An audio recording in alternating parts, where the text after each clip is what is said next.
Suami dan mertuaku berteriak kelaparan sambil menamparku. Jadi kusiapkan makan malam termahal yang isinya membuat mereka langsung jadi gelandangan detik itu juga. Sebelum kita mulai lebih lanjut, yuk, tekan tombol suka, serta tombol subscribe agar tidak ketinggalan kisah menarik lainnya. Dan jangan lupa absen asal kota Bapak Ibu di kolom komentar. Semoga rezeki kita semua dilancarkan, kesehatan kita diberkahi, dan keluarga kita selalu harmonis dalam lindungannya. Amin. Jam digital di dashboard mobilku sudah menunjukkan pukul 11 malam lewat 15 menit. Rasanya tulang punggungku mau copot satu persatu. Seolah-olah baru saja digilas mesin penggiling adonan kue. Hari ini benar-benar gila. Pesanan nasi kotak untuk acara syukuran pejabat daerah itu nyaris membuatku kehilangan kewarasan. Bayangkan saja, 500 porsi ayam bakar madu dan sate lilit harus siap dalam waktu kurang dari 8 jam karena pesanan dadakan. Bau asap arang dan bumbu kacang masih menempel kuat di baju kerjaku. Bahkan parfum mahal yang kusemprotkan tadi pagi sudah menyerah kalah melawan aroma bawang goreng. Aku memutar leher yang kaku, bunyinya berderak cukup keras, persis seperti kerupuk kaleng yang digigit. Mobil sedan hitam yang kucicil dengan keringat dan air mata ini akhirnya berbelok masuk ke pelataran parkir rumah. Sebenarnya aku agak malas pulang. Kalau boleh jujur, rasanya lebih damai tidur di dalam mobil di parkiran minimarket daripada masuk ke rumah yang cicilannya juga aku yang bayar ini. Tapi, bayangan kasur empuk dan pendingin ruangan yang sejuk memaksaku untuk tetap waras. Aku mematikan mesin, menghela napas panjang, dan mencoba menyusun senyum palsu untuk menghadapi penghuni rumah. Yah, hitung-hitung latihan senam wajah biar awet muda, meskipun menghadapi mereka justru bikin cepat tua. Lampu ruang tengah menyala terang benderang. Padahal biasanya jam segini rumah sudah gelap gulita demi hemat listrik. Firasatku langsung tidak enak.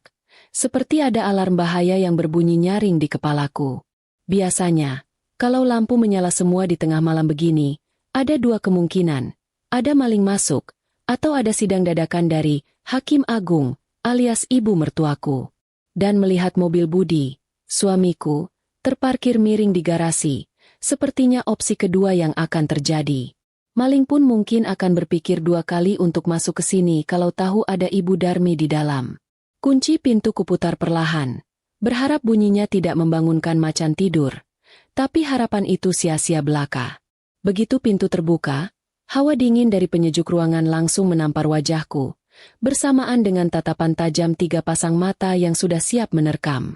Mereka duduk berjajar di sofa kulit berwarna coklat tua. Sofa yang kubeli dari bonus lebaran tahun lalu. Pemandangannya persis seperti juri ajang pencarian bakat yang siap memberikan komentar pedas pada peserta yang suaranya sumbang. Bedanya, di sini aku bukan peserta audisi, melainkan tersangka utama. Budi duduk di tengah dengan kaki menyilang. Lagaknya sudah seperti bos mafia di film-film aksi, padahal uang bensin pun masih minta jatah padaku. Dia mengenakan kemeja yang kancing atasnya dibuka, memperlihatkan sedikit kaos dalam yang sudah mulai melar. Wajahnya merah padam, entah karena marah atau karena kebanyakan merokok di teras. Di sebelah kanannya, Ibu Darmi duduk tegak dengan kipas tangan yang dikibas-kibaskan dengan tempo cepat. Tanda kalau emosinya sedang diubun-ubun. Sementara di sebelah kiri, Rina, adik iparku yang katanya selebritas media sosial itu, sibuk memencet layar ponselnya tanpa menoleh sedikit pun. Seolah-olah kehadiranku tidak lebih penting dari jumlah tanda suka di unggahan terbarunya. Baru saja satu kakiku melangkah masuk melewati ambang pintu. Suara melengking Ibu Darmi langsung memecah keheningan malam. "Lihat jam berapa ini?" teriaknya sambil menunjuk jam dinding besar yang tergantung di atas televisi. Suaranya begitu nyaring, sampai-sampai aku khawatir kaca jendela akan retak karenanya. Dasar menantu tidak tahu diri. Keluyuran sampai tengah malam. Sementara suami dan mertua dibiarkan mati kelaparan di rumah. "Kamu pikir kamu siapa? Hah? Nyonya besar." Aku terdiam di tempat, menahan napas sambil mencoba mencerna tuduhan konyol itu. Keluyuran katanya? Padahal dia tahu betul aku banting tulang mengurus usaha catering yang menjadi satu-satunya sumber pemasukan di rumah ini. Budi sudah 2 tahun menganggur dengan alasan, sedang mencari peluang bisnis yang selevel. Yang kenyataannya cuma main game daring seharian sampai lupa waktu. Sementara Ibu Darmi dan Rina, pekerjaan mereka hanya menghabiskan uang belanja, arisan, dan berburu diskon di pusat perbelanjaan. Lucu sekali rasanya disebut Nyonya Besar oleh orang-orang yang hidupnya justru aku biayai Bak Raja dan Ratu. Bu, aku baru selesai urus catering. Jawabku pelan, berusaha menjaga nada suaraku tetap datar dan sopan. Pesanan hari ini banyak sekali. Ada 500 porsi, dan karyawanku ada yang sakit 1. Jadi aku harus turun tangan langsung membakar ayam. Aku mencoba memberikan alasan logis, berharap ada secuil pengertian yang tersisa di hati nurani mereka. Tapi sepertinya hati nurani adalah barang mewah yang tidak mampu mereka miliki. Budi tiba-tiba berdiri, gerakan tubuhnya kasar dan mengintimidasi. Dia berjalan mendekat ke arahku dengan langkah lebar. Bau rokok yang menyengat langsung tercium saat dia berdiri tepat di hadapanku. Alasan terus. Bentaknya tepat di depan wajahku. Kamu itu istri. Tugas utamamu melayani suami. Bukan cari uang doang. Apa gunanya kamu cari uang banyak kalau suamimu pulang ke rumah tidak ada makanan di meja makan? Kamu mau merendahkan aku sebagai kepala keluarga, ya? Mau pamer kalau kamu yang pegang uang? Kepala keluarga? Ingin rasanya aku tertawa terbahak-bahak sampai guling-guling di lantai mendengar istilah itu keluar dari mulut Budi. Kepala keluarga macam apa yang bulan lalu merengek minta dibelikan ponsel keluaran terbaru dengan alasan untuk menunjang penampilan saat rapat bisnis fiktifnya? Kepala keluarga macam apa yang membiarkan istrinya mengangkat karung beras 50 kg sementara dia sibuk memijat stik kendali permainan videonya? Tapi tawa itu kutelan kembali bulat-bulat. Karena aku tahu mendebat Budi saat emosinya sedang naik hanya akan memperburuk keadaan. Rina lapar, Mbak, celetuk Rina tiba-tiba. Masih tanpa mengalihkan pandangan dari layar ponselnya. Jempolnya menari-nari lincah di atas layar. Mungkin sedang membalas komentar penggemar bayarannya. Masa di kulkas cuma ada air putih dingin sama telur mentah? Mbak Sari sengaja ya mau bikin kita semua sakit, Ma? Aku kan lagi diet karbo. Harusnya Mbak siapin dada ayam rebus atau salad gitu loh sebelum pergi. Nggak peka banget jadi kakak ipar. Darahku mulai mendidih. Rasanya seperti ada kompor gas yang menyala di dalam dadaku. Rina ini usianya sudah 25 tahun. Tapi kelakuannya lebih manja daripada balita yang minta susu. Dia punya tangan dan kaki yang lengkap, sehat walafiat. Tapi menggoreng telur saja tidak mau karena takut kena cipratan minyak yang bisa merusak kulit mulusnya. Padahal kulit mulus itu pun hasil perawatan di klinik kecantikan yang tagihannya dibebankan ke kartu kreditku. Cepat masak sekarang.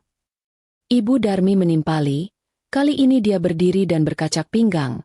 Persis seperti mandor bangunan yang sedang memarahi kuli. Jangan banyak alasan capek atau apalah. Kami sudah menunggu dari jam 7 malam. Kamu pikir enak menahan lapar, hah? Dasar wanita tak berguna. Menyesal aku merestui Budi menikah sama perempuan kampung sepertimu. Bisanya cuma bikin susah orang tua. Kata, perempuan kampung, itu benar-benar menusuk. Dulu, saat usahaku baru merintis dan belum menghasilkan banyak uang, mereka memang sering merendahkanku. Tapi sekarang, saat usahaku sudah maju dan menghidupi gaya hidup mewah mereka, sebutan itu masih saja menempel. Manusia memang makhluk yang paling pandai melupakan kebaikan orang lain, apalagi kalau perutnya sedang kosong dan egonya sedang tinggi. Aku menarik napas dalam-dalam, mencoba mengumpulkan sisa-sisa kesabaran yang rasanya tinggal seujung kuku. Mas, Bu, Rina, kataku mencoba bernegosiasi. Ini sudah jam 11 malam. Badan aku capek sekali. Bagaimana kalau pesan makanan lewat aplikasi saja? Pakai akunku. Nanti aku yang bayar. Kalian mau pesan apa saja boleh. Sate, martabak, atau makanan cepat saji. Biar cepat dan aku bisa istirahat. Tawaran itu menurutku sangat masuk akal dan solutif. Siapa sih yang menolak ditraktir makan enak tanpa perlu repot? Namun, tanggapan yang kudapat sungguh di luar dugaan. Budi menatapku dengan mata melotot. Seolah aku baru saja menghina harga dirinya yang setipis kulit bawang itu. Tanpa aba-aba, tangan kanannya melayang cepat. Plak! Sebuah tamparan keras mendarat mulus di pipi kiriku. Bunyinya begitu nyaring, memecah keheningan malam dan membuat telingaku berdenging seketika. Rasa panas dan perih langsung menjalar di wajah, tapi rasa sakit di hati jauh lebih menyengat.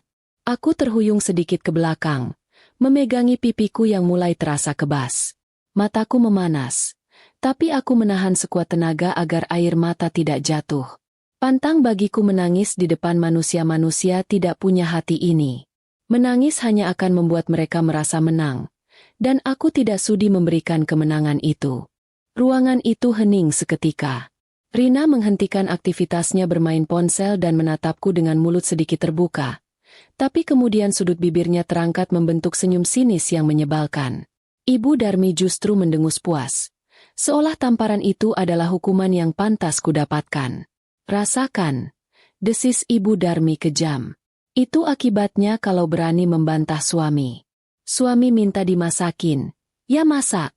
Bukan malah nyuruh pesan makanan luar. Kamu mau meracuni kami dengan makanan penuh pengawet? Istri macam apa kamu ini? Budi menurunkan tangannya. Napasnya memburu. Tidak ada sedikit pun penyesalan di matanya. Justru dia terlihat merasa gagah, seolah baru saja menaklukkan naga. Dengar itu, bentak Budi lagi, telunjuknya menuding-nuding wajahku. Masak sekarang. Jangan keluar dari dapur sebelum ada makanan enak di meja makan. Kalau rasanya tidak enak, piringnya bakal melayang ke kepalamu. Mengerti? Aku menegakkan tubuh, menurunkan tangan dari pipi yang masih berdenyut nyeri. Aku menatap mereka satu persatu. Budi dengan keangkuhannya, Ibu Darmi dengan kesombongannya, dan Rina dengan ketidakpeduliannya. Malam ini, ada sesuatu yang patah di dalam diriku. Bukan tulang, bukan semangat, tapi rasa hormat dan sabar yang selama ini kujaga mati-matian. Selama 5 tahun aku mengalah, diam, dan menuruti semua kemauan mereka demi menjaga keutuhan rumah tangga ini. Tapi malam ini, tamparan itu menyadarkanku bahwa aku bukan sedang berkorban, melainkan sedang memberi makan parasit yang tidak akan pernah kenyang. Rasa lelah di tubuhku mendadak hilang, berganti dengan gelombang adrenalin yang dingin dan tenang. Otakku bekerja cepat, menyusun rencana yang jauh lebih menyakitkan daripada sekadar tamparan fisik. Kalau mereka menginginkan drama, aku akan berikan pertunjukan terbaik yang tidak akan pernah mereka lupakan seumur hidup. Baik. Jawabku singkat. Suaraku terdengar begitu tenang. Bahkan aku sendiri terkejut mendengarnya. Tidak ada getar ketakutan. Tidak ada isak tangis. Kalian lapar, kan? Tunggu 20 menit. Aku akan siapkan hidangan paling spesial yang pernah ada di rumah ini. Duduklah yang manis. Siapkan perut kalian. Tanpa menunggu jawaban mereka, aku membalikan badan dan melangkah menuju dapur. Langkahku tegap dan pasti.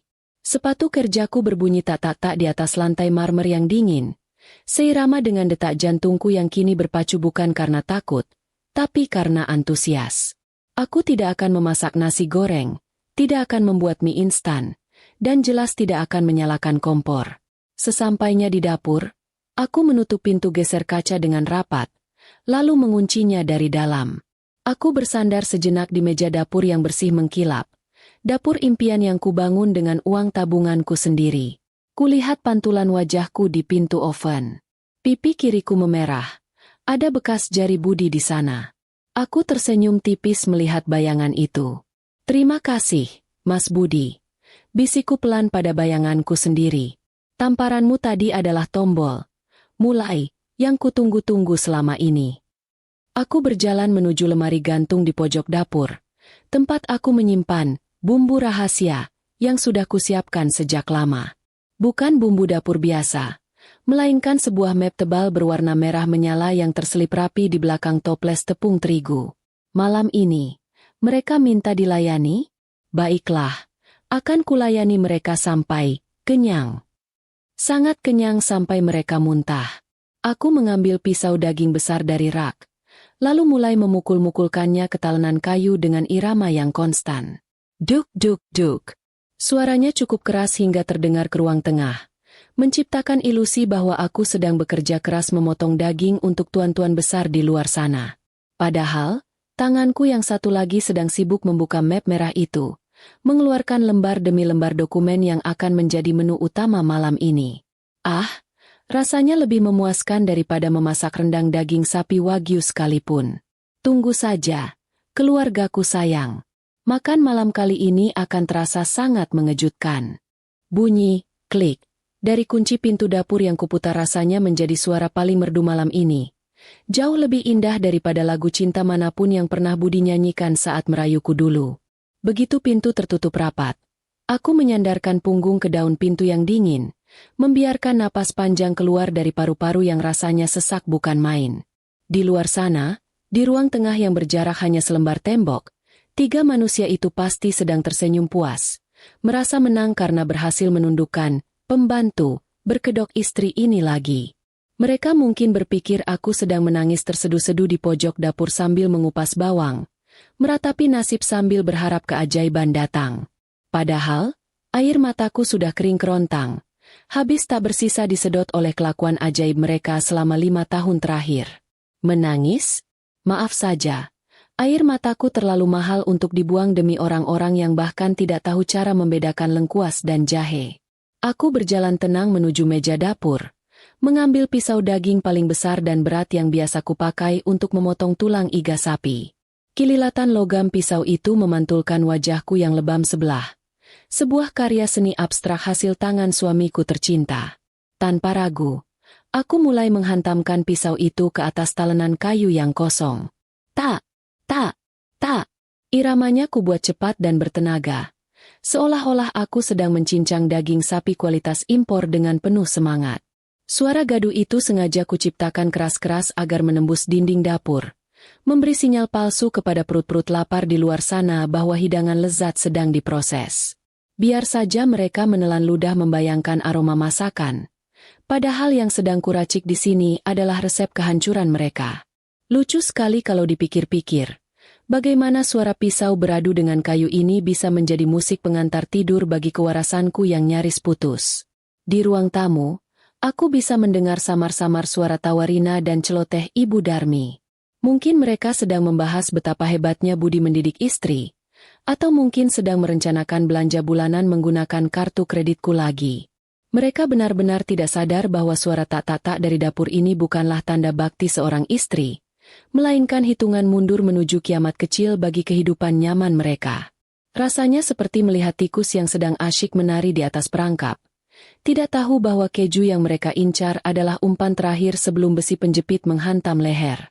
Sambil tangan kanan terus beraksi memukul talenan kosong layaknya drummer profesional, tangan kiriku bergerak lincah menuju lemari bawah di sudut ruangan, tepat di belakang deretan toples bumbu yang jarang disentuh. Di sana, tersembunyi di balik tumpukan kantong plastik bekas dan botol minyak goreng, ada sebuah kotak besi kecil yang kusembunyikan rapat-rapat. Kotak ini adalah nyawaku, tempat aku menyimpan semua bukti kebodohan dan keserakahan mereka yang kucatat rapi dalam diam. Kunci kotak itu tergantung manis di kalung yang selalu kusembunyikan di balik baju.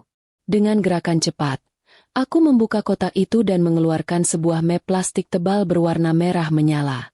Warnanya semerah amarah yang kupendam, atau mungkin semerah bekas tamparan di pipiku sekarang. Map merah ini terasa berat di tangan, seberat beban hidup yang kupikul sendirian selama ini. Aku meletakkannya di atas meja marmer, tepat di samping talenan yang masih kupukuli sesekali untuk menjaga sandiwara tetap hidup. Aku membuka map itu perlahan, menikmati momen ini seperti seorang jenderal yang sedang membuka peta strategi perang. Dokumen pertama yang kutarik keluar adalah kertas hijau tebal berlambang burung Garuda, sertifikat hak milik rumah ini.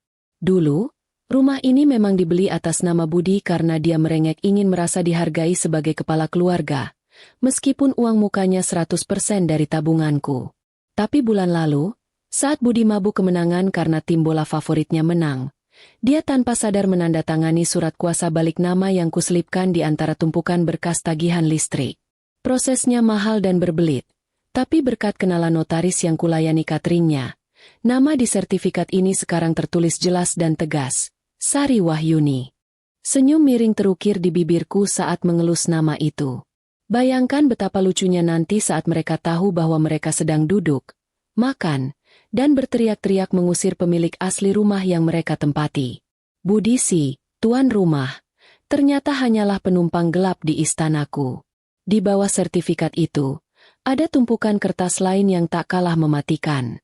Rekening koran setebal novel romansa remaja, berisi riwayat transaksi Budi selama 2 tahun terakhir. Bukan transaksi bisnis seperti yang selalu dia banggakan, melainkan aliran dana ke situs judi daring dan transfer rutin ke wanita-wanita penghibur di aplikasi hijau. Jumlahnya fantastis, cukup untuk membeli 1 mobil keluarga baru secara tunai. Dasar laki-laki buaya darat, sudah numpang hidup, pakai uang istri buat foya-foya pula. Kalau ada lomba tidak tahu diri tingkat kecamatan, Budi pasti juara bertahan 3 periode berturut-turut. Tak ketinggalan, ada juga catatan tagihan kartu kredit atas nama Rina, adik iparku yang gayanya selangit itu.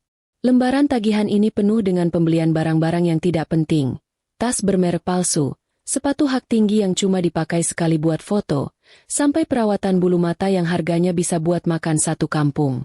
Semua tagihan itu dialamatkan ke kantorku, dan selama ini aku membayarnya diam-diam supaya tidak ada penagih utang yang datang ke rumah dan bikin malu. Bodoh memang aku dulu, berpikir kalau aku baik pada adiknya, suamiku akan makin sayang. Ternyata, kebaikan itu malah dianggap kelemahan. Rina si parasi cantik itu mungkin lupa bahwa gaya hidup sosialita tidak bisa dibayar pakai likes dan komentar pujian di media sosial. Dokumen terakhir di tumpukan paling bawah adalah pamungkasnya. Surat gugatan cerai yang sudah kutandatangani di atas materai 10.000. Kertas ini masih bersih, rapi, dan wanginya seperti wangi kebebasan. Aku sudah menyiapkannya sejak 3 bulan lalu, menunggu waktu yang tepat untuk dijatuhkan seperti bom atom. Dan malam ini, berkat tamparan Budi yang membekas itu, tombol peluncurnya resmi ditekan.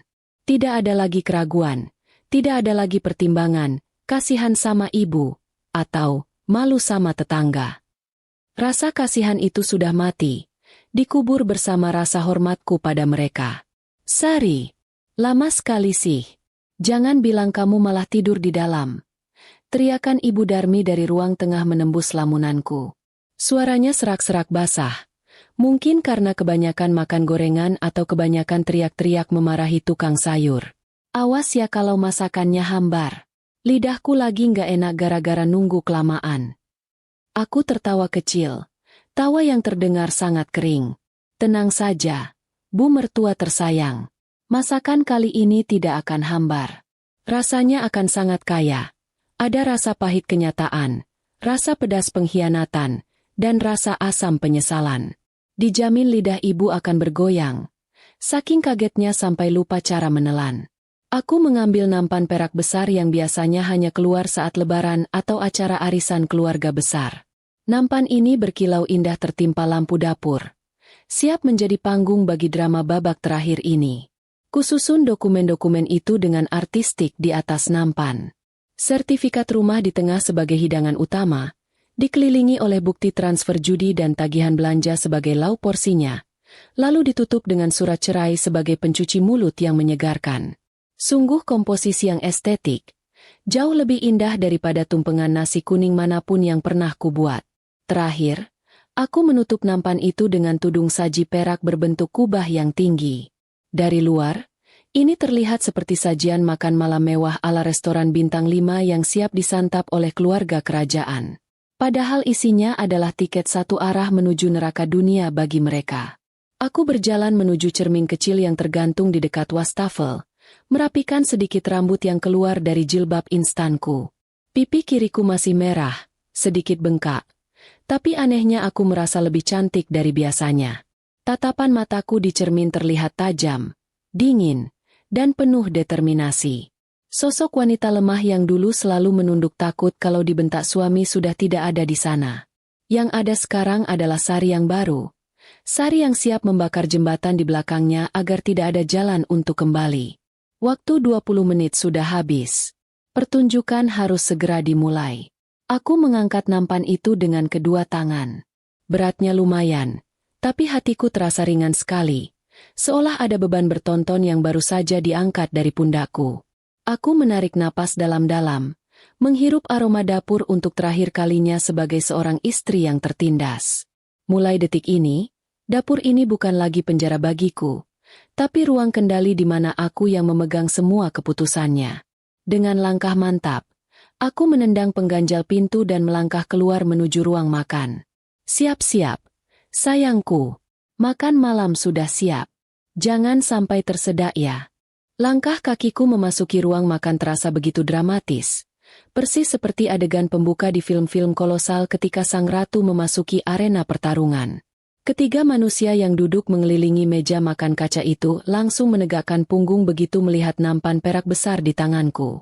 Mata mereka berbinar-binar, persis seperti mata kucing yang melihat ikan asin digantung.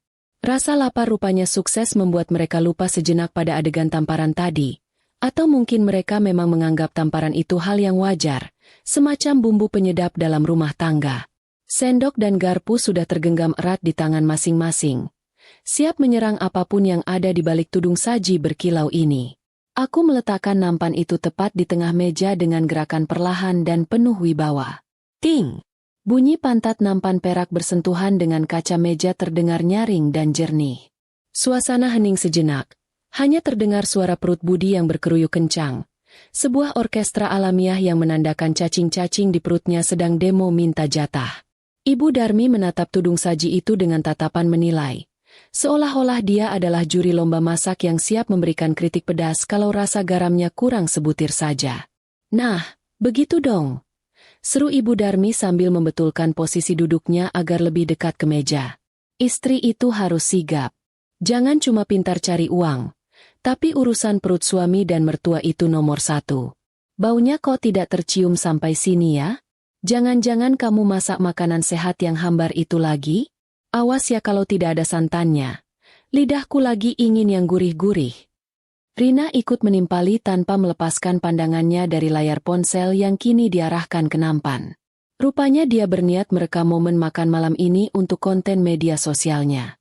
Mbak Sari masak apa sih? Kalau tampilannya estetik, lumayan nih buat bahan cerita di akunku. Judulnya, Makan Malam Tengah Malam Masakan Kakak Ipar. Buruan buka dong, Mbak, keburu pengikutku bosan menunggu. Aku tersenyum manis, senyum paling manis yang bisa kuberikan malam ini, meskipun rasanya bibirku kaku seperti habis disuntik obat bius.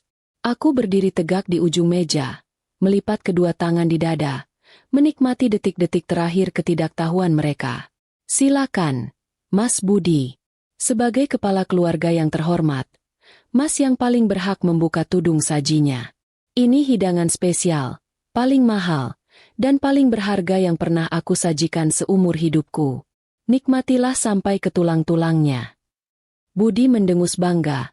Hidungnya kembang kempis merasa diakui. Dia meletakkan sendoknya, lalu mengulurkan kedua tangan untuk mengangkat penutup nampan itu dengan gerakan teatrikal. Nah, dengar itu Bu, Rin. Sari sudah sadar posisinya. Ayo kita lihat. Semoga isinya rendang daging atau minimal ayam bakar madu. Awas kalau cuma telur dadar. Dengan satu hentakan napas, Budi mengangkat tudung saji itu tinggi-tinggi. Tadaa! Serunya bersemangat. Namun, sorak-sorai yang kuharapkan, atau lebih tepatnya teriakan kaget, tidak langsung terdengar. Yang terjadi adalah keheningan yang membingungkan. Senyum lebar di wajah Budi perlahan luntur, berganti dengan kerutan di dahi yang semakin dalam. Ibu Darmi memicingkan matanya yang rabun dekat, sementara Rina menurunkan ponselnya karena bingung objek yang direkamnya tidak sesuai ekspektasi. Tidak ada uap panas yang mengepul, tidak ada aroma rempah yang menggugah selera, dan yang paling parah, tidak ada makanan yang bisa dikunyah. Di atas nampan perak yang mewah itu, hanya tergeletak tumpukan kertas putih dengan beberapa map berwarna-warni. Budi menatap nampan, lalu menatapku, lalu menatap nampan lagi. Otaknya yang mungkin sudah lama tidak dipakai berpikir keras itu tanpa kesulitan memproses informasi visual di depannya. Ini apa? Tanyanya dengan suara pelan, terdengar bodoh sekali. Mana makanannya? Kamu mau kita makan kertas? Kamu pikir kita rayap? Aku tertawa kecil. Suara tawaku memantul di dinding ruang makan yang sunyi. Loh, bukannya kalian lapar? Itu hidangan paling mengenyangkan. Mas, coba dilihat lebih teliti. Itu kertas bukan sembarang kertas. Nilai gizinya mungkin 0. Tapi nilai nominalnya bisa bikin Mas Budi kenyang 7 turunan kalau Mas pintar mengelolanya. Sayangnya, Mas kan tidak pintar. Ibu Darmi yang tidak sabaran langsung menyambar tumpukan kertas paling atas. Tangan keriputnya gemetar saat memegang dokumen tebal bersampul hijau itu. Dia mendekatkan kertas itu ke wajahnya, menyipitkan mata membaca tulisan besar di bagian depan. Detik berikutnya, matanya melotot nyaris keluar. Mulutnya ternganga lebar sampai aku bisa melihat tambalan gigi gerahamnya yang berwarna perak. Sertifikat. Hak milik. Eja Ibu Darmi terbata-bata. Atas nama Sari Wahyuni? Heh, apa-apaan ini? Kenapa nama Budi tidak ada di sini? Kenapa jadi nama kamu? Teriakan Ibu Darmi sukses memicu kepanikan massal. Budi langsung merampas sertifikat itu dari tangan ibunya, membacanya dengan napas memburu. Wajahnya yang tadi merah karena lapar, kini pucat pasi seperti mayat yang kehabisan darah. Sari, kamu memalsukan dokumennya. Rumah ini kan atas namaku. Aku yang tanda tangan di notaris 5 tahun lalu.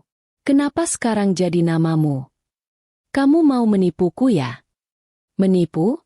Tanyaku santai sambil menarik kursi dan duduk dengan tenang, seolah-olah aku sedang menonton pertunjukan sirkus gratis.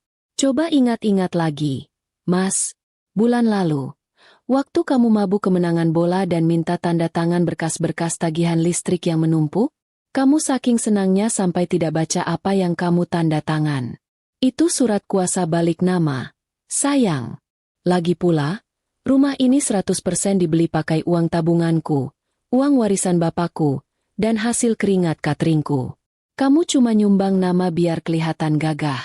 Sekarang, aku cuma mengambil hakku kembali. Adil, kan? Belum sempat Budi meledak, Rina menjerit histeris sambil memegang lembaran kertas lain yang dia ambil dari nampan. Mbak Sari gila ya? Ini apa? Tagihan kartu kredit 50 juta. Kenapa di-print dan ditaruh di sini? Malu-maluin banget sih. Rina melempar kertas itu ke meja dengan wajah jijik, seolah kertas itu mengandung virus mematikan. Oh, itu camilannya, Rin. Jawabku ringan. Selama ini kamu gesek sana gesek sini, beli tas palsu biar kelihatan kaya, perawatan wajah biar dapat pacar kaya. Semuanya pakai kartu tambahan dari rekeningku, kan? Aku cuma mau kasih tahu, total utangmu sudah seharga mobil murah. Dan mulai detik ini, kartunya sudah kublokir. Jadi kalau besok kamu mau beli kopi susu kekinian, siap-siap saja kartunya ditolak mesin. Pasti estetik banget tuh buat konten. Judulnya, selebgram diusir kasir karena kartu ditolak. Suasana di meja makan itu kacau balau. Nafsu makan mereka hilang seketika, digantikan oleh rasa panik yang mencekik. Budi membanting sertifikat rumah ke meja. Napasnya naik turun seperti banteng yang siap menyeruduk. Dia menatapku dengan nyalang. Urat-urat di lehernya menonjol keluar. Kurang ajar. Kamu merencanakan ini semua. Kamu sengaja menjebakku. Istri durhaka. Balikin nama sertifikat itu atau apa? Potongku cepat sambil menyodorkan satu lembar kertas terakhir yang masih tergeletak manis di nampan. Kertas dengan kop surat pengadilan agama. Atau kamu mau pukul aku lagi? Silakan. Tapi sebelum itu, baca dulu menu penutupnya. Surat gugatan cerai. Sudah kutandatangani di atas materai.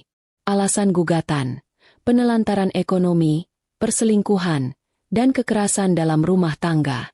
Paket lengkap. Mas. Komplit pakai telur. Budi terdiam. Matanya menatap nanar kertas gugatan cerai itu. Tangannya yang tadi mengepal kini terkulai lemas di sisi tubuh.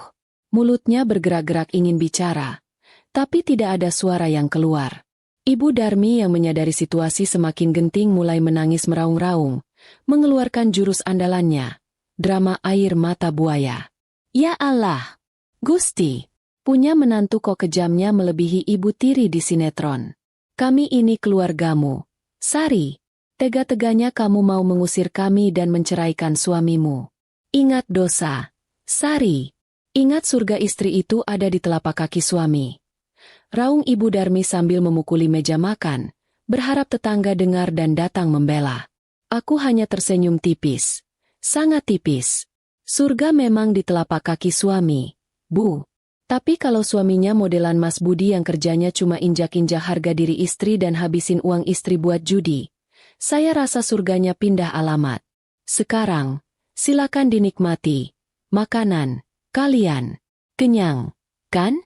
Kenyang makan uangku selama 5 tahun? Nah, sekarang waktunya bayar tagihan.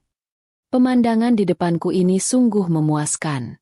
Wajah-wajah syok, ketakutan, dan kebingungan mereka adalah bayaran lunas atas semua rasa sakitku.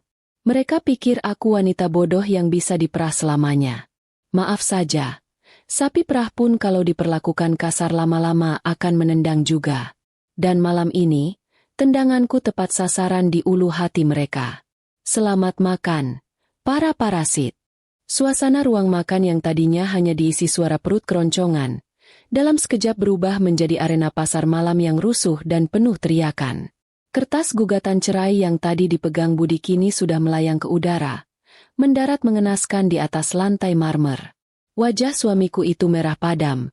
Urat-urat di lehernya menonjol keluar seperti kabel listrik yang mau putus.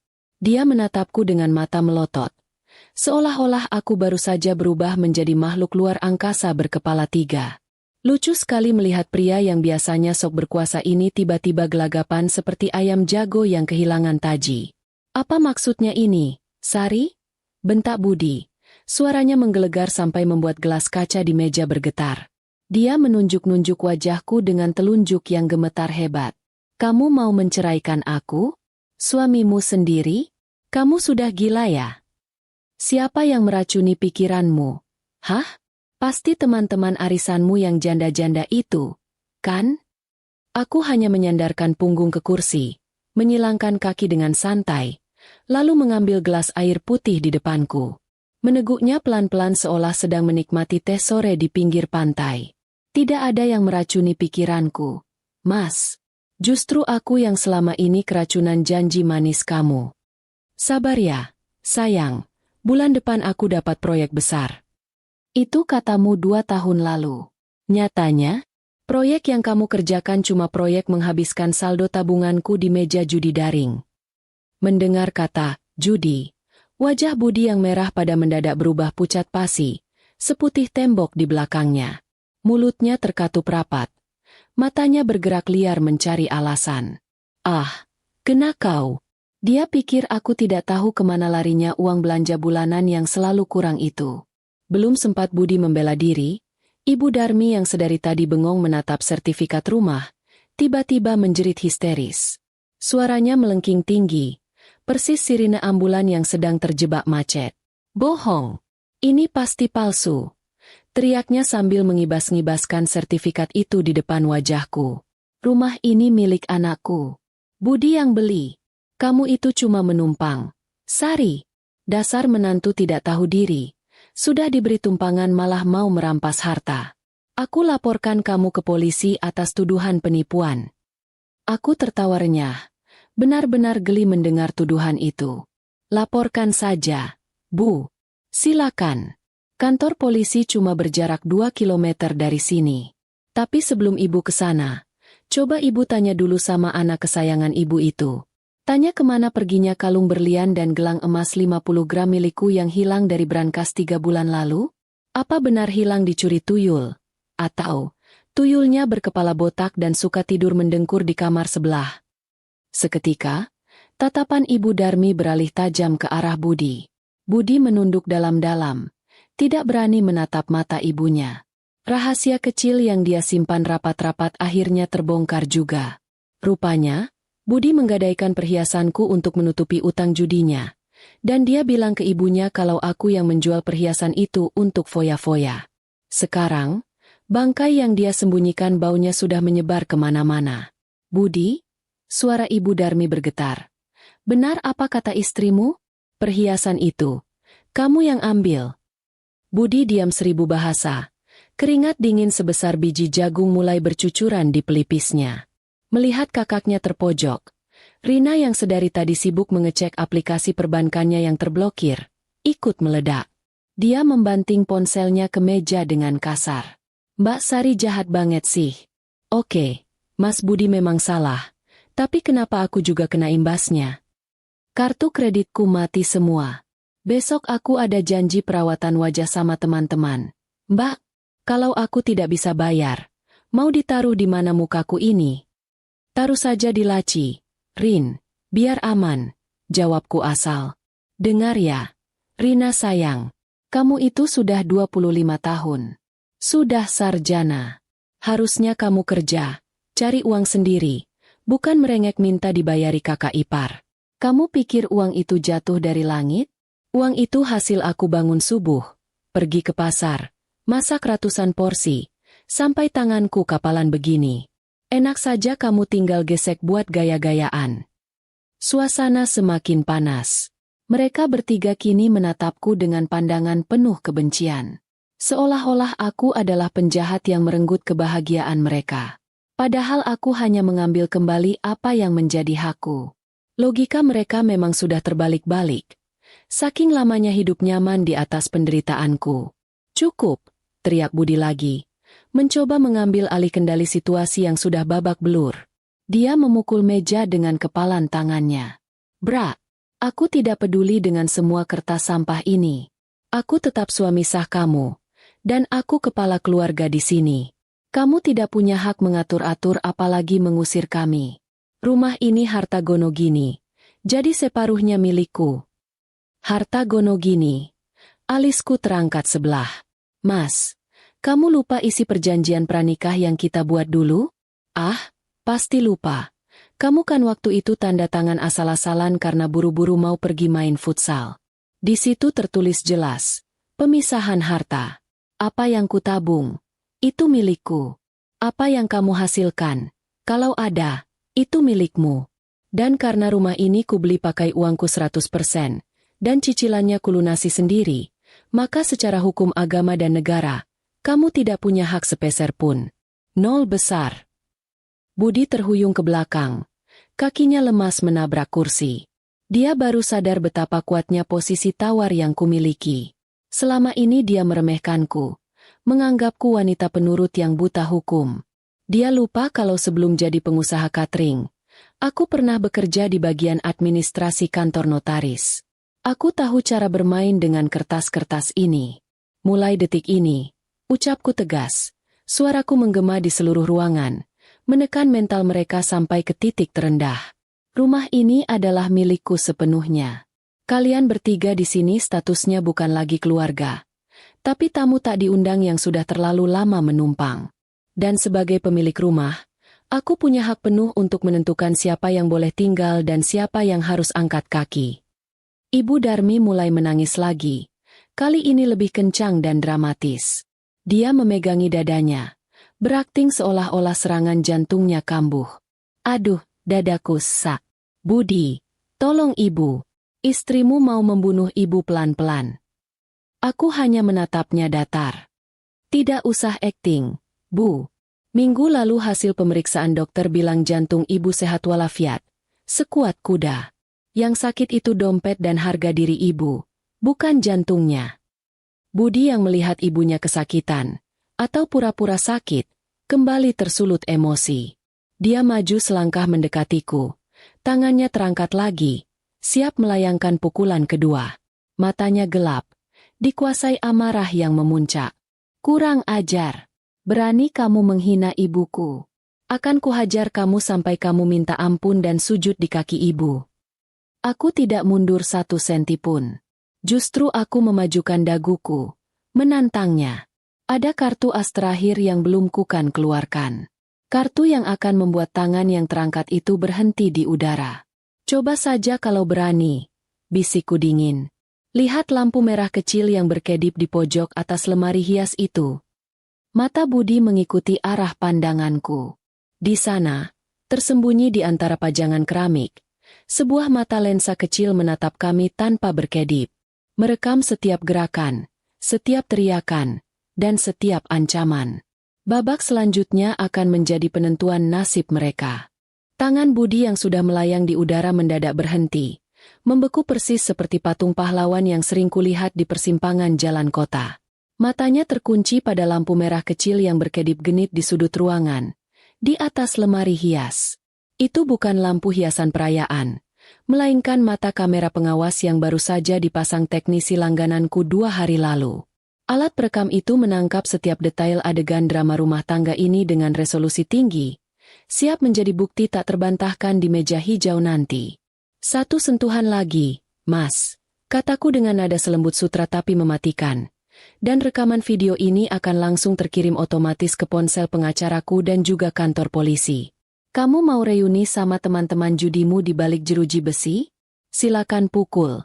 Aku malah senang. Pasal penganiayaan hukumannya lumayan lama. Loh, cukup buat bikin kamu tobat atau malah makin gila di dalam sana." Nyali Budi langsung ciut seketika. Tangannya yang tadi terkepal kuat perlahan turun. Lemas tak bertenaga di sisi tubuhnya. Wajah garangnya yang tadi merah padam kini luntur, berganti menjadi wajah ketakutan persis kucing garong yang baru saja disiram air dingin. Dia tahu betul aku tidak pernah menggertak sambal. Kalau aku bilang A, maka A yang akan terjadi. Dia mundur 2 langkah, menjauh dariku seolah aku ini memancarkan radiasi beracun. Ibu Darmi yang melihat anak kesayangannya mundur teratur, mencoba mengambil alih panggung. "Jangan takut, Budi. Hancurkan saja kameranya. Ini rumah kita yang berkuasa." Teriaknya memprovokasi. Masih belum mau menerima kenyataan bahwa kekuasaan semuanya sudah runtuh. Aku melirik jam tangan yang melingkar di pergelangan tanganku. Jarum detik berputar tanpa ampun. "Kalian punya waktu 10 menit. Umumku dengan suara lantang. 10 menit untuk angkat kaki dari rumahku. Ambil baju seperlunya. Masukkan ke dalam kantong plastik sampah hitam yang sudah kusiapkan di teras depan. Ingat, hanya pakaian yang menempel di badan dan baju ganti seadanya. Jangan berani-berani menyentuh barang berharga satupun. Mobil, motor, laptop, perhiasan, bahkan sendok garpu yang dibeli pakai uangku, tinggalkan semua di sini. 10 menit. "Kamu gila?" jerit Rina histeris. Air matanya mulai luntur bercampur maskara, membuat wajahnya cemong seperti badut yang kehujanan. Mana sempat aku beres-beres perawatan kulitku? Bajuku banyak, sepatuku mahal-mahal.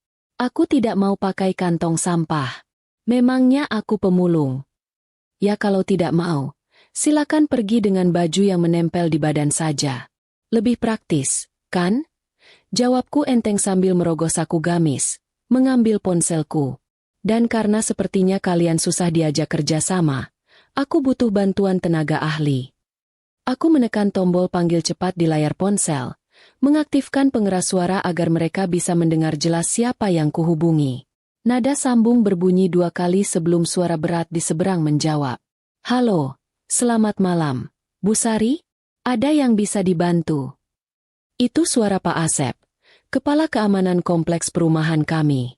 Pria berbadan besar mantan atlet angkat besi yang paling tidak suka dengan keributan. "Malam, Pak Asep. Maaf mengganggu istirahatnya. Pak, tolong ke rumah saya sekarang ya. Bawa 2 anggota yang badannya besar-besar. Ada gangguan ketertiban umum di sini. Ada 3 orang asing yang menolak keluar dari properti saya dan membuat keributan.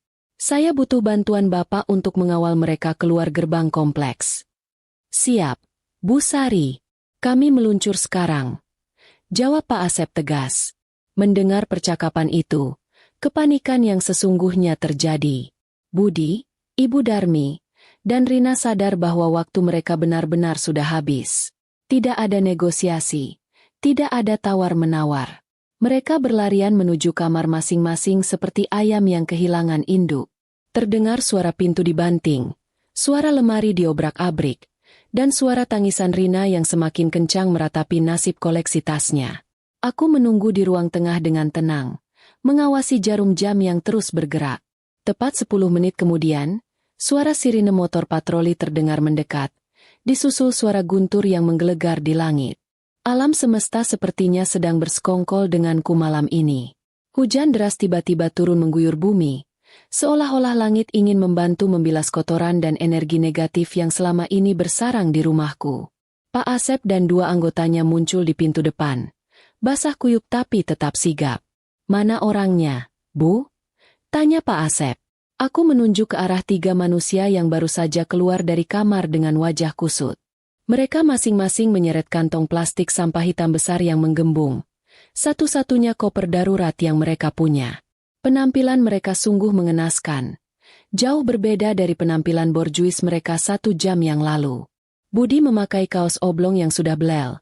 Ibu Darmi terpincang-pincang tanpa alas kaki yang layak. Dan Rina memeluk kantong plastiknya sambil sesenggukan. "Pak Asep, tolong pastikan mereka keluar dari gerbang perumahan ini dan jangan izinkan mereka masuk lagi tanpa izin tertulis dari saya. Perintahku." "Baik, Bu. Mari, Pak, Bu, Mbak, silakan jalan. Jangan bikin susah kami malam-malam begini," ucap Pak Asep tegas sambil menggiring mereka ke arah pintu keluar. Budi sempat berhenti di ambang pintu, menoleh ke arahku. Wajahnya basah, entah oleh keringat atau air mata. Tatapannya memelas, mencoba memanipulasi perasaanku untuk terakhir kalinya. "Sari, tega kamu? Hujan badai begini? Ibu sudah tua." Rina ketakutan. "Biarkan kami menginap semalam saja. Besok pagi kami pergi. Tolonglah, Sari." Aku menatapnya datar. Hatiku sudah beku, sekeras batu es di kutub utara. Dulu waktu aku sakit demam tinggi dan minta diantar ke dokter jam 2 pagi, kamu malah asyik main game dan bilang, "Minum obat warung saja sana, manja banget." Kamu ingat itu, Mas? Hujan badai di luar sana tidak ada apa-apanya dibanding badai yang kamu buat di hatiku selama ini. Anggap saja air hujan itu air suci untuk membersihkan dosa-dosa kalian. Sekarang, keluar. Satu dorongan tegas dari anggota keamanan membuat Budi terhuyung keluar. Hujan deras langsung menyambut mereka tanpa ampun. Angin kencang menerpa tubuh-tubuh yang terbiasa nyaman itu. Aku berdiri di ambang pintu, menyaksikan pemandangan yang sangat memuaskan sekaligus menyedihkan. 3 sosok manusia berjalan tertatih-tatih menembus kegelapan malam dan tirai hujan, menyeret kantong sampah berisi sisa-sisa harga diri mereka. Mereka terlihat kecil, lemah, dan tak berdaya. Persis seperti bagaimana mereka memperlakukanku dulu. Roda nasib telah berputar 180 derajat malam ini. Pak Asep memberikan hormat padaku sebelum menutup gerbang pagar rumah. "Aman, Bu Sari. Silakan istirahat." "Terima kasih, Pak Asep," jawabku. Aku menutup pintu jati tebal itu perlahan. Klik. Suara kunci yang berputar menjadi penutup babak terburuk dalam hidupku. Suara hujan di luar sana masih terdengar gemuruh, tapi di dalam sini, di dalam rumahku yang kini benar-benar menjadi milikku, suasana terasa begitu hening dan damai. Aku menyandarkan punggung di pintu, merosot duduk ke lantai, dan untuk pertama kalinya malam ini, aku tersenyum lebar. Senyum yang benar-benar lepas. Akhirnya, parasit-parasit itu pergi. Akhirnya, aku bisa bernapas. Matahari pagi ini bersinar lebih cerah dari biasanya. Atau mungkin perasaanku saja yang sedang berbunga-bunga. Untuk pertama kalinya dalam 5 tahun, aku bangun tidur tanpa teriakan, "Sari, kopi mana?" atau gedoran pintu kamar mandi yang tidak sabaran. Suasana rumah begitu hening, tenang, dan damai. Persis seperti suasana villa di puncak gunung yang sepi pengunjung. Aku menyesap kopi hitamku di teras belakang sambil mendengarkan kicauan burung. Sebuah kemewahan sederhana yang dulu terasa mustahil kudapatkan. Rasanya beban bertonton di pundakku semalam sudah menguap bersama embun pagi. Namun, ketenanganku sedikit terganggu oleh dering telepon genggam di atas meja. Layar ponselku menyala, menampilkan nama, Pak Yanto, Koperasi Simpan Pinjam. Keningku berkerut sedikit. Pak Yanto adalah pengurus koperasi di pasar induk tempat aku biasa belanja bahan catering. Ada urusan apa dia menelepon pagi-pagi begini? Apa ada tagihanku yang terlewat? Seingatku, akuntansiku serapih barisan tentara. "Halo, selamat pagi, Pak Yanto. Ada apa ya tumben menelepon?" Sapaku ramah. Suara di seberang terdengar ragu-ragu dan sedikit canggung. "Anu, Bu Sari, Maaf mengganggu pagi-pagi. Ini ada Pak Budi, suami ibu, datang ke kantor koperasi. Beliau memaksa mau meminjam uang tunai 10 juta rupiah. Katanya atas perintah ibu untuk modal belanja dadakan. Tapi, penampilannya kok agak berantakan ya, Bu? Saya jadi curiga. Apa benar ibu yang menyuruh? Aku nyaris menyemburkan kopi yang baru kuminum. Dasar Budi. Rupanya dia belum menyerah. Setelah diusir semalam, langkah pertamanya bukan mencari kerja, tapi mencoba berhutang lagi dengan menjual namaku. Urat malunya sepertinya sudah putus sampai ke akar-akarnya. Bayangkan saja, dia pasti datang ke sana dengan baju kusut bekas semalam, bau keringat, tapi masih berlagak seperti bos besar yang sedang menginspeksi anak buah. Pak Yanto, jawabku sambil menahan tawa. Tolong dengarkan baik-baik. Saya dan Budi sedang dalam proses perceraian.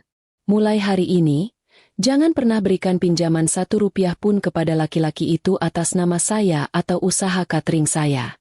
Kalau Bapak kasih, itu tanggung jawab pribadi Bapak. Saya tidak akan bayar sepeser pun. Usir saja dia. Pak, bilang saja namanya sudah masuk daftar hitam nasabah bermasalah. Waduh. Baik, Bu Sari. Siap. Pantas saja baunya seperti belum mandi 3 hari. Saya usir sekarang juga. Terima kasih infonya, Bu. Sambungan telepon terputus. Aku bisa membayangkan wajah Budi saat diusir oleh Satpam Koperasi. Pasti merah pada menahan malu. Ditonton oleh ibu-ibu pedagang pasar yang mulutnya lebih pedas dari cabai rawit. Rasain. Itu baru permulaan, Mas. Dunia di luar sana tidak seramah kasur empuk yang biasa kamu tiduri. Tanpa nama, Sari Wahyuni, di belakangmu. Kamu hanyalah remah-remah rengginang di toples kosong. 1 jam kemudian, aku sudah siap berangkat ke tempat usaha cateringku. Hari ini aku mengenakan setelan baju kerja terbaikku, warna biru laut yang cerah, dipadu dengan jilbab motif bunga yang elegan. Aku ingin tampil maksimal, merayakan hari pertama kemerdekaanku. Kali ini aku tidak menyetir sendiri. Aku meminta tolong Pak Ujang, sopir operasional catering, untuk menjemputku dengan mobil box pendingin yang biasa kami pakai antar pesanan. Aku duduk di kursi penumpang depan yang tinggi, menikmati pemandangan jalanan kota yang padat merayap. Mobil kami melaju pelan membelah kemacetan pagi. AC mobil terasa sejuk, dan wangi pewangi ruangan aroma jeruk nipis membuat suasana hati makin segar. Namun, saat mobil berhenti di lampu merah perempatan besar dekat pasar, mataku menangkap pemandangan yang membuat senyumku sedikit memudar, berganti dengan rasa miris yang aneh. Di trotoar sebelah kiri, tepat di bawah terik matahari yang mulai menyengat, terlihat sesosok pria berjalan gontai dengan langkah diseret. Pakaiannya terlihat familiar. Kaos oblong abu-abu yang sudah melar di bagian leher dan celana pendek selutut yang kucel. Dia menjinjing kantong plastik hitam besar di bahu kanannya, persis seperti orang yang baru saja memulung botol bekas. Rambutnya yang biasanya klimis tertata rapi dengan minyak rambut mahal, kini acak-acakan seperti sarang burung pipit yang kena angin puting beliung. Itu Budi. Ya ampun, baru semalam berpisah, penampilannya sudah berubah drastis dari pangeran rumah tangga menjadi gelandangan metropolitan. Dia berjalan menunduk, mungkin menghindari tatapan orang-orang yang lalu lalang. Di belakangnya, agak tertinggal jauh, terlihat Ibu Darmi yang berjalan tertatih-tatih sambil mengipas-ngipasi wajahnya dengan sobekan kardus bekas. Rina tidak terlihat. Mungkin dia sedang merajuk di suatu tempat atau malu berjalan beriringan dengan rombongan sirkus yang menyedihkan itu. Jarak kami hanya terpisah kaca jendela mobil. Aku duduk di sini, di dalam ruangan berpendingin udara, wangi, bersih, dan berdaya. Sementara dia di sana, bermandi keringat, debu, dan kehinaan. Dulu, akulah yang sering dia biarkan kepanasan menunggu ojek daring di pinggir jalan sementara dia asyik nongkrong pakai mobilku. Sekarang, roda nasib berputar begitu cepat dan brutal. Tanpa sengaja, Budi menoleh ke arah jalan raya. Matanya yang cekung dan lelah menyapu barisan kendaraan yang terjebak macet. Dan takdir sepertinya memang suka bercanda. Tatapan kami bertemu. Waktu seolah berhenti beberapa detik. Budi terbelalak melihatku duduk nyaman di dalam mobil box besar bertuliskan Sari Catering di pintunya. Mulutnya ternganga, matanya memancarkan campuran antara rasa kaget, malu, dan secercah harapan bodoh. Dia mungkin berpikir aku akan luluh melihat kondisinya yang menyedihkan itu. "Sari!" teriaknya. Suaranya samar-samar terdengar menembus kaca mobil yang tertutup rapat. Dia menurunkan kantong plastiknya ke trotoar begitu saja, lalu berlari kecil mendekati mobilku. Tangannya yang kotor mengetuk-ngetuk kaca jendela dengan tidak sabaran. "Sari, buka pintunya. Sari, tolong aku. Ibu kakinya sakit. Kami belum makan dari pagi. Sari." Pak Ujang, sopirku, menoleh kaget. "Loh, Bu, itu kan Pak Budi? Kok penampilannya begitu? Mau saya bukakan kacanya, Bu?" Aku menatap Budi yang kini menempelkan wajahnya ke kaca. Wajah itu, wajah yang dulu kupuja, wajah yang dulu sering membentakku, wajah yang semalam menamparku. Sekarang wajah itu memelas, penuh daki dan air mata buaya. Tidak ada lagi sisa-sisa kesombongan. Yang ada hanya keputusasaan seorang pecundang yang kehilangan inangnya. "Jangan, Pak Ujang," jawabku dingin, tanpa mengalihkan pandangan dari Budi. "Biarkan saja. Kaca mobil ini terlalu bersih untuk disentuh tangan kotor seperti itu. Lagi pula, saya tidak kenal siapa gelandangan itu." Budi terus menggedor, berteriak-teriak memanggil namaku, memohon belas kasihan. "Sari, jangan begini. Aku suamimu. Masih suamimu. Buka pintunya. Aku janji akan berubah. Sari." Lampu lalu lintas di depan berubah menjadi hijau. "Jalan, Pak Ujang," perintahku tegas. "Kita ada jadwal pengantaran yang tidak boleh terlambat. Waktu adalah uang, dan orang itu cuma buang-buang waktu saya." "Siap, Bu." Pak Ujang menginjak gas. Mobil bergerak perlahan, meninggalkan Budi yang masih berlari kecil mengejar di samping mobil sebelum akhirnya menyerah karena kalah cepat. Aku melihat dari kaca spion luar. Sosok Budi semakin mengecil, berdiri mematung di pinggir jalan di tengah kepulan asap knalpot kendaraan lain. Dia terlihat begitu kecil, rapuh, dan sendirian. Ada rasa sakit sedikit di sudut hatiku. Rasa sakit mengenang masa lalu. Tapi rasa itu segera tertutup oleh rasa lega yang luar biasa. Aku tidak jahat. Aku hanya sedang mengajarkan pelajaran hidup yang paling berharga kepadanya. Bahwa harga diri laki-laki itu ada pada kerja kerasnya, bukan pada keringat istrinya. Dan ketika fasilitas itu dicabut, yang tersisa hanyalah cangkang kosong yang tidak berharga. Aku membetulkan letak dudukku, menatap jalan lurus di depan. "Selamat menikmati hidup barumu, Mas Budi. Semoga trotoar panas itu mengajarkanmu cara menghargai orang lain." Mobilku melaju kencang, membawa serta harapan dan masa depanku yang cerah. Meninggalkan masa lalu yang kelam tertinggal jauh di belakang, bersama debu jalanan. Malam semakin larut, dan langit sepertinya belum puas menumpahkan airnya. Di sebuah gang sempit pinggiran kota yang becek dan bau got, 3 manusia yang dulu hidup bak raja dan ratu kini meringkuk kedinginan di dalam sebuah peta kamar kontrakan berukuran 3x3 meter. Ini adalah tempat paling layak, atau lebih tepatnya, satu-satunya tempat yang bisa mereka sewa dengan sisa uang receh hasil penjualan jam tangan palsu Budi di pasar loak tadi sore. Kamar itu lembab.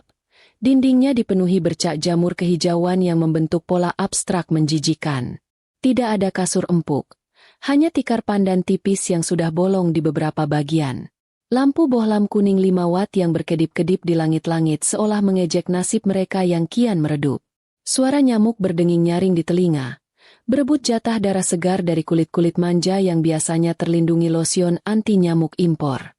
"Aduh, panas, gerah, bau apek," keluh Rina sambil mengibas-ngibaskan tangannya ke udara. Dia duduk di pojok ruangan dengan kaki ditekuk. Wajahnya masam seperti susu basi. "Mas Budi, kok kita tidur di tempat sampah begini sih? Aku nggak bisa tidur. Nanti kulitku gatal-gatal kena kutu busuk. Ayo pindah ke hotel kek, minimal losmen yang ada AC-nya." Budi yang sedang berbaring berbantalkan lengan tangannya sendiri langsung mendengus kasar. Hotel nenek moyangmu. Uang dari mana, Rin? Jam tanganku cuma laku 300.000 perak. Itu pun ditawar sadis sama Abang Loak. Ini sudah untung kita bisa berteduh. Kalau nggak mau, sana tidur di teras luar sama tikus got. Kamu yang becus dong jadi laki-laki. Rina membalas dengan nada tinggi. Masa kalah sama Mbak Sari? Dia bisa punya rumah, punya mobil. Kamu kok bisanya cuma bawa kita ke kandang ayam ini? Payah.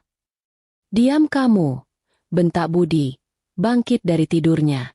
Matanya merah menyala menatap adiknya sendiri. Sari itu licik. Dia curang. Kalau bukan karena aku yang kasih izin dia kerja dulu, dia nggak bakal jadi apa-apa. Lagian kamu juga salah. Kerjaanmu cuma habisin uang buat beli tas palsu. Giliran susah begini malah nyalahin orang. Coba kalau kamu punya tabungan, kita nggak bakal sengsara begini. Mas yang judi terus. Jangan bawa-bawa aku ya. Sudah, diam. Kepala ibu mau pecah dengar kalian berantem terus. Ibu Darmi melerai dengan suara parau. Dia terbaring lemah di tengah tikar. Wajahnya pucat pasi, dan dahinya berkeringat dingin. Sejak diusir paksa dan kehujanan semalam, kondisi kesehatannya menurun drastis. Bukan sakit jantung bohongan seperti biasanya. Tapi kali ini tubuh tuanya benar-benar tidak kuat menahan kerasnya hidup jalanan. Budi, Rina, kalian itu saudara jangan ribut. Rintih Ibu Darmi sambil memegangi perutnya yang perih karena hanya diisi nasi bungkus lauk tempe orek setengah porsi tadi sore. Pikirkan caranya, besok kita makan apa? Ibu lapar. Budi menghela napas panjang, lalu kembali merebahkan tubuhnya memunggungi ibu dan adiknya. Tidur saja, Bu. Besok Budi cari kerjaan jadi kuli panggul di pasar kalau perlu. Yang penting sekarang tidur, simpan tenaga. Suasana kamar kembali hening, hanya diselingi suara batuk-batuk Ibu Darmi dan dengkuran halus Budi yang mulai terlelap karena kelelahan fisik yang luar biasa. Namun, di pojok ruangan, ada sepasang mata yang masih nyalang menatap kegelapan. Mata itu milik Rina. Rina menatap punggung kakaknya dan tubuh ringkih ibunya dengan tatapan nanar. Tidak ada rasa kasihan di sana. Yang ada hanyalah rasa jijik dan ketakutan akan masa depan suramnya sendiri. Otaknya yang dangkal berputar cepat. Dia tidak mau hidup seperti ini. Dia masih muda, cantik, menurutnya, dan pantas mendapatkan kemewahan. Kalau dia terus terjebak bersama dua beban hidup ini, kakak yang pengangguran dan ibu yang sakit-sakitan, dia akan ikut tenggelam dalam lumpur kemiskinan selamanya. Pandangannya tertuju pada bantal kumal di bawah kepala Ibu Darmi. Rina tahu, tadi sore Budi menitipkan sisa uang penjualan jam tangan itu kepada Ibu Darmi untuk disimpan. Jumlahnya tidak banyak, mungkin tinggal 150.000 rupiah. Tapi bagi Rina saat ini, uang itu adalah tiket emas untuk kabur dari neraka ini. Cukup untuk ongkos bus keluar kota, ke tempat teman lamanya yang mungkin bisa dia tumpangi hidup atau dia manfaatkan. Pelan-pelan, Rina menggeser tubuhnya. Gerakannya sangat hati-hati, seperti ular yang sedang mengincar mangsa. Lantai semen yang kasar tidak mengeluarkan suara saat dia merangkak mendekati ibunya yang sedang tertidur gelisah. Jantung Rina berdegup kencang, tapi bukan karena rasa bersalah, melainkan karena takut ketahuan Budi yang temperamental. Tangan Rina yang lentik terawat, meski kuteksnya mulai mengelupas, perlahan menyusup ke bawah bantal Ibu Darmi. Dia merasakan ada gumpalan kain sapu tangan yang keras. Itu dia uangnya. Ibu Darmi bergerak sedikit dalam tidurnya, mengerang pelan. Sari masak. Rina menahan napas. Dia menunggu beberapa detik sampai napas ibunya teratur kembali. Dengan satu gerakan cepat namun halus, dia menarik sapu tangan itu. Dapat. Dia menggenggam erat buntalan uang itu di dadanya, lalu merangkak mundur kembali ke pojok ruangan. Tanpa membuang waktu, Rina mengambil tas tangannya. Dia memasukkan uang curian itu ke saku dalam, lalu memungut kantong plastik sampah berisi bajunya. Dia berdiri, menatap sekilas ke arah ibu dan kakaknya yang terlelap. Ada senyum miring di bibirnya. Maaf ya, Bu, Mas. Bisiknya sangat pelan, nyaris tak terdengar.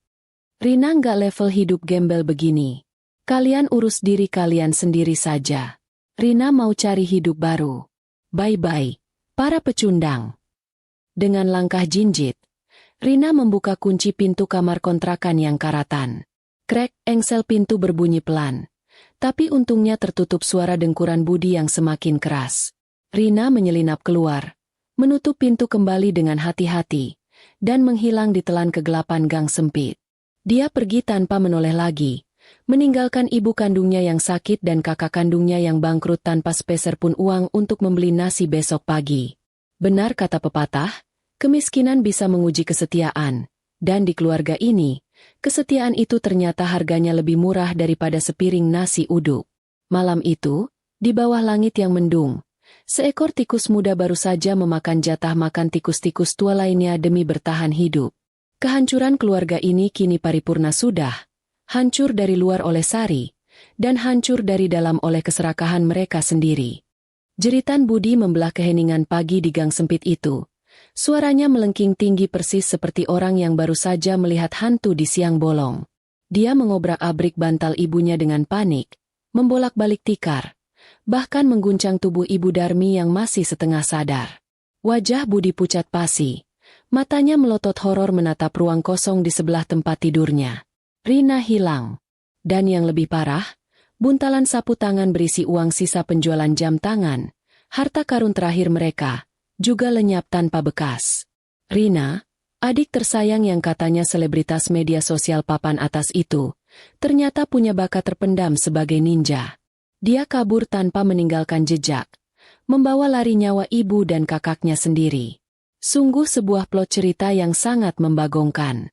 Kalau ini sinetron, mungkin penonton sudah melempar televisi mereka pakai sandal jepit saking kesalnya.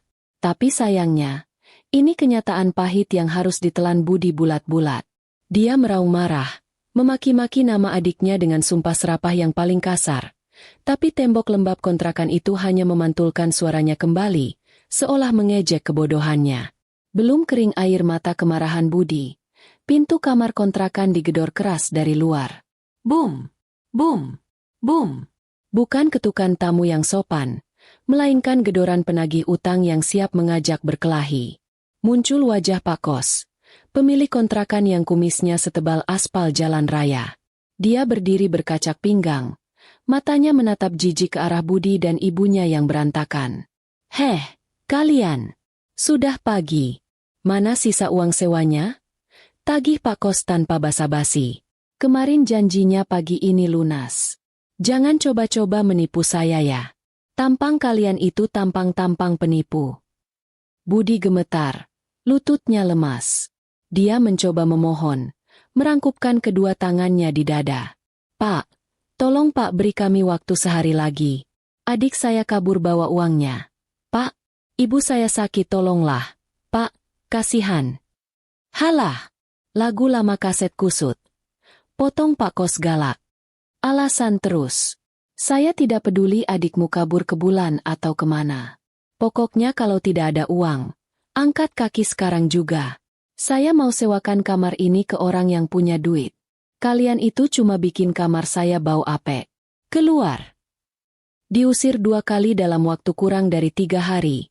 Rekor yang sungguh fantastis. Budi tidak punya pilihan lain. Dengan sisa tenaga yang ada, dia mengemasi baju-baju kotor mereka ke dalam plastik sampah yang kini sudah robek di sana-sini. Namun, bencana belum selesai sampai di situ. Saat Budi menyuruh ibunya berdiri, Ibu Darmi justru ambruk kembali ke tikar. Mulutnya miring ke kiri, air liurnya menetes tak terkendali, dan kalimat yang keluar dari bibirnya hanya erangan tidak jelas. Ah. Ibu Darmi terserang stroke ringan. Tekanan darah tingginya meledak akibat kaget uangnya dicuri anak sendiri dan stres diusir pemilik kontrakan. Wanita yang dulu hobi menunjuk-nunjuk muka orang sambil marah-marah itu, kini bahkan tidak bisa menggerakkan tangan kanannya sendiri. Kesombongannya runtuh seketika, berganti menjadi ketidakberdayaan total. Budi menangis. Kali ini tangisannya benar-benar pilu. Dia bukan menangisi ibunya, tapi menangisi nasibnya sendiri yang harus memikul beban seberat ini. Dengan tertatih-tatih, Budi memapah, bahkan setengah menyeret tubuh ibunya keluar dari kontrakan. Tetangga-tetangga kontrakan hanya menonton sambil berbisik-bisik. Tidak ada yang mau menolong. Mereka jijik melihat penampilan Budi dan ibunya yang kumuh dan bau. Mereka berjalan tanpa arah di bawah terik matahari yang mulai menyengat. Menyusuri pinggiran jalan menuju pasar induk. Budi berpikir, mungkin di pasar dia bisa minta air minum atau sisa makanan dari pedagang. Namun, sesampainya di dekat pintu gerbang pasar, terdengar keributan besar.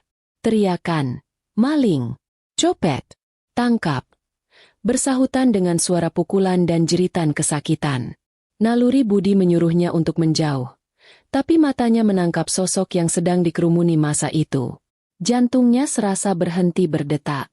Di tengah kerumunan tukang ojek dan kuli panggul yang sedang emosi, terlihat seorang wanita muda dengan baju yang sudah ditarik-tarik hingga berantakan, rambutnya dijambak, dan wajahnya lebam.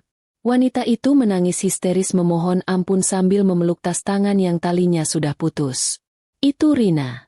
Adik ipar yang sombong itu rupanya tertangkap basah saat mencoba mencopet dompet seorang ibu-ibu yang sedang belanja sayur.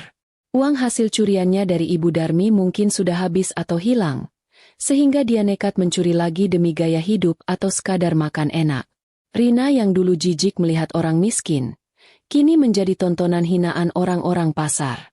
Dia diseret oleh satpam pasar menuju pos keamanan, diteriaki sumpah serapah, dan diludahi harga dirinya. Budi terpaku di balik tiang listrik, memeluk ibunya yang meracau tidak jelas. Dia ingin lari menolong adiknya, berteriak bahwa itu keluarganya. Tapi rasa malu menahannya kuat-kuat. Apa yang bisa dilakukan gelandangan sepertinya? Kalau dia maju, mungkin dia juga akan ikut dihajar massa yang sedang kalap.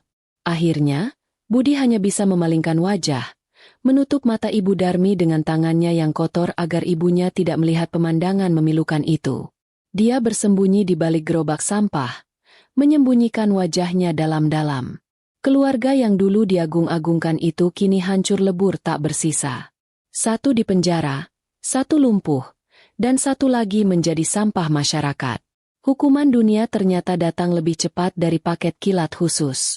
Dan di balik gerobak sampah yang bau busuk itu, Budi akhirnya menyadari, inilah tempat yang pantas untuk mereka sekarang. Waktu itu ternyata obat paling mujarab, apalagi kalau diminum sambil menghitung keuntungan usaha yang melonjak naik setiap bulannya. Tidak terasa, kalender di dinding kantorku sudah berganti tahun. Tepat 1 tahun 12 purnama telah berlalu sejak malam badai pengusiran itu. Kalau dulu hari-hariku diisi dengan drama air mata dan teriakan minta uang, sekarang hari-hariku penuh dengan aroma bumbu dapur dan dering telepon pesanan yang tidak berhenti berbunyi. Hidup rasanya jadi jauh lebih ringan, seolah-olah gaya gravitasi bumi tidak berlaku lagi bagiku.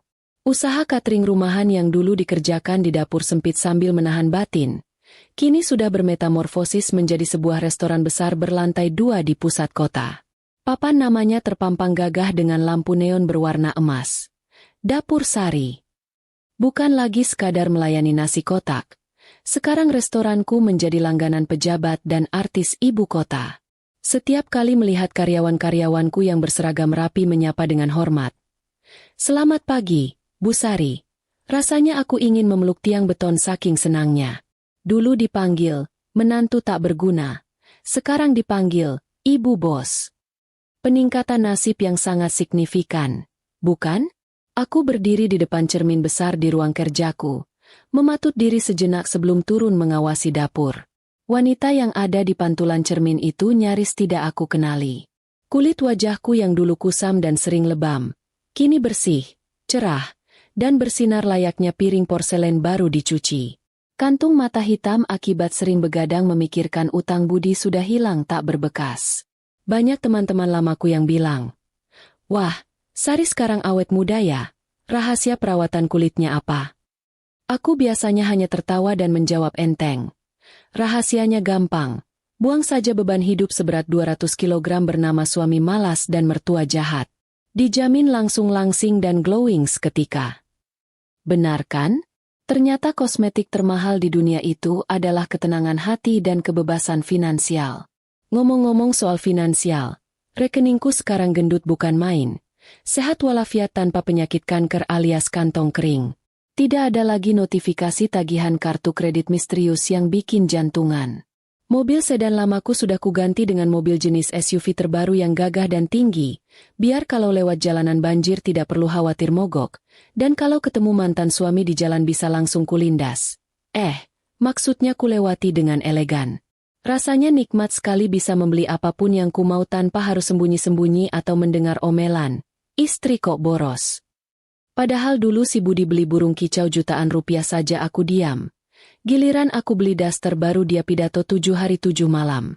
Tentu saja, kabar tentang nasib keluarga Budi sesekali masih mampir ke telingaku, dibawa oleh angin lalu atau tetangga yang hobi bergosip. Katanya Rina masih mendekam di penjara wanita. Menangis setiap hari karena tidak ada krim pemutih di dalam sel. Katanya Budi dan ibunya luntang-lantung jadi gelandangan di pasar, tidur di emperan toko, dan makan dari belas kasihan orang. Mendengar itu semua, jujur saja, hatiku datar. Datar sedatar jalan tol yang baru diaspal. Tidak ada rasa senang yang meledak-ledak. Tidak ada juga rasa sedih yang menyayat hati. Mereka sudah menjadi masa lalu. Seperti film jelek yang pernah kutonton dan tidak ingin kuingat lagi alur ceritanya. Kebencian itu butuh energi, dan aku terlalu sibuk bahagia untuk membuang energiku membenci mereka. Biarlah hukum alam bekerja dengan caranya sendiri. Aku sudah memaafkan demi ketenanganku sendiri, tapi bukan berarti aku melupakan. Pintu rumah dan hatiku sudah digembok mati. Kuncinya sudah kulempar ke dasar laut. Hari ini adalah hari yang istimewa. Bukan karena ulang tahunku, tapi karena aku akan mengadakan acara syukuran besar-besaran untuk merayakan 1 tahun berdirinya restoran baruku. Aku sudah menyiapkan 1000 kotak nasi spesial, menu andalan restoranku, untuk dibagikan kepada kaum duafa dan fakir miskin di sekitar wilayah ini. Aku ingin berbagi kebahagiaan, ingin membuktikan bahwa rezeki yang dipakai untuk bersedekah tidak akan pernah habis, justru akan bertambah berkali-kali lipat. Bu Sari, semua paket sedekah sudah siap di depan. Antrean penerima juga sudah panjang. Lapor asisten pribadiku, seorang gadis muda yang cekatan. Baik. Saya turun sekarang, jawabku sambil merapikan jilbab. Aku melangkah keluar ruangan dengan senyum mengembang.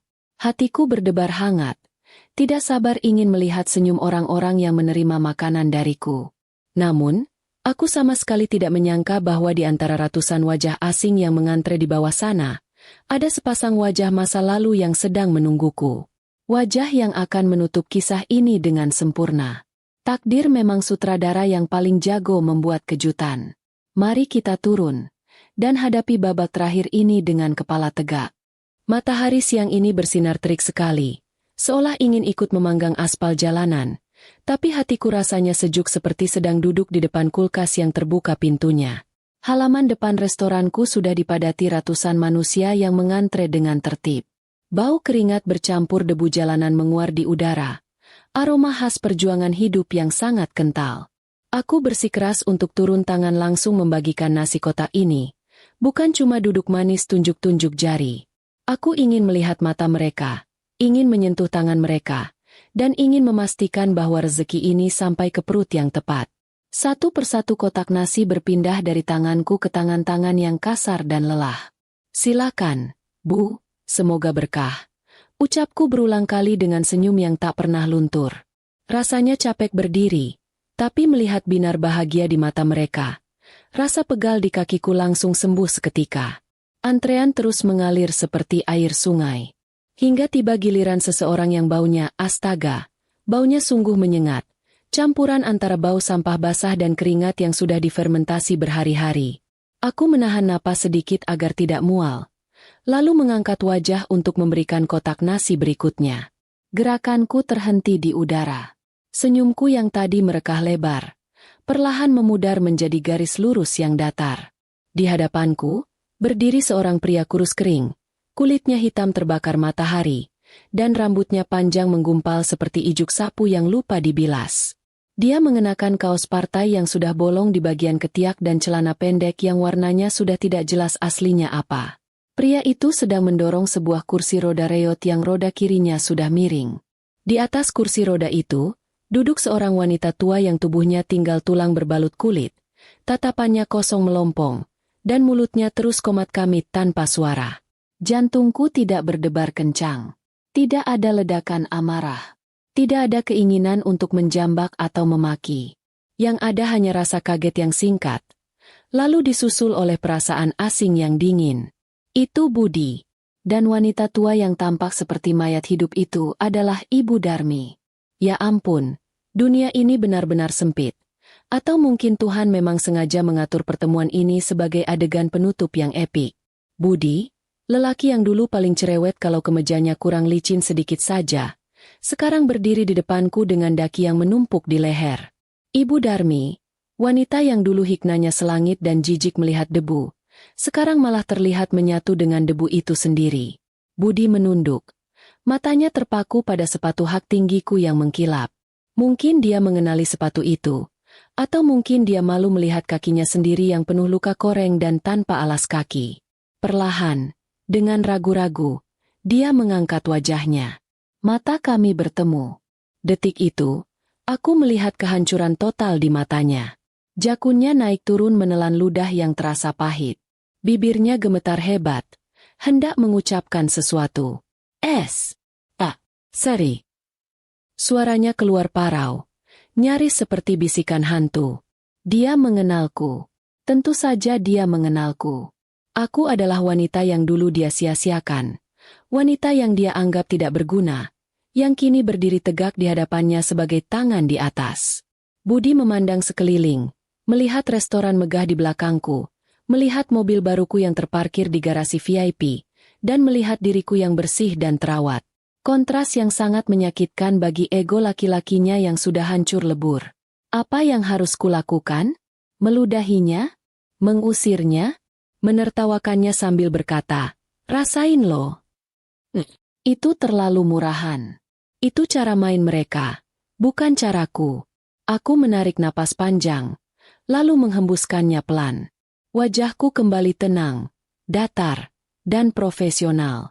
Aku menganggap pria di depanku ini bukan mantan suami, bukan musuh, melainkan hanya salah satu dari ratusan kaum duafa yang butuh makan siang ini.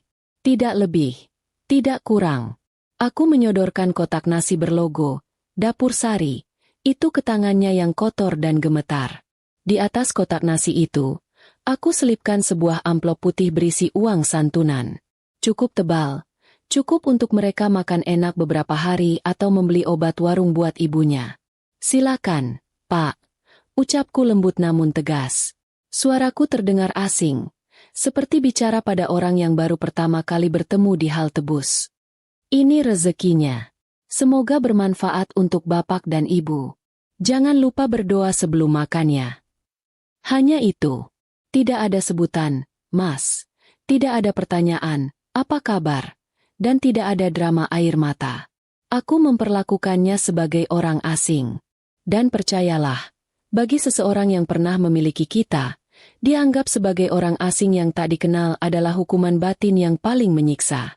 Budi menerima kotak nasi dan amplop itu dengan tangan gemetar hebat. Air mata meleleh dari sudut matanya yang keruh, membuat jalur sungai kecil di pipinya yang berdebu. Dia ingin meraih tanganku. Mungkin ingin meminta maaf atau memohon belas kasihan lebih. Tapi aku sudah menarik tanganku mundur dengan sigap. "Antrean selanjutnya, silakan maju," seruku lantang, mengalihkan pandangan darinya seolah dia sudah transparan. Seorang panitia keamanan yang sigap langsung meminta Budi untuk minggir agar tidak menghalangi jalan. Dengan langkah gontai, Budi mendorong kursi roda ibunya menjauh dari keramaian. Dia berjalan menuju trotoar di seberang jalan, duduk bersimpuh di samping got. Dari sudut mataku, aku sempat melirik sebentar. Budi membuka kotak nasi itu dengan rakus. Dia menyuapkan nasi dan ayam bakar madu buatan mantan istrinya ke mulut Ibu Darmi yang menganga lapar. Lalu menyuap untuk dirinya sendiri sambil menangis terseduh-seduh. Dia memakan masakan yang dulu dia hina, masakan yang dulu dia lempar karena kurang garam, dan kini, masakan itulah yang menyambung nyawanya hari ini. Ironi yang sempurna. Ayam bakar madu yang manis di lidah, tapi pasti terasa sepahit empedu di hati Budi. Aku memalingkan wajah, kembali fokus pada ibu tua di depanku yang sedang tersenyum ompong menunggu giliran. Hatiku lega. Benar-benar lega. Dendamku sudah lunas, bukan dengan membalas kejahatan, tapi dengan menunjukkan bahwa aku bisa hidup jauh lebih baik tanpa mereka. Selamat tinggal, masa lalu. Terima kasih sudah mampir dan memberiku pelajaran mahal. Sekarang, silakan nikmati sisa hidup kalian dengan penyesalan yang abadi. Aku punya masa depan cerah yang harus kujemput. Dan begitulah, kisah tentang menantu tak berguna ini berakhir. Bukan dengan air mata kesedihan, tapi dengan senyum kemenangan dan perut yang kenyang.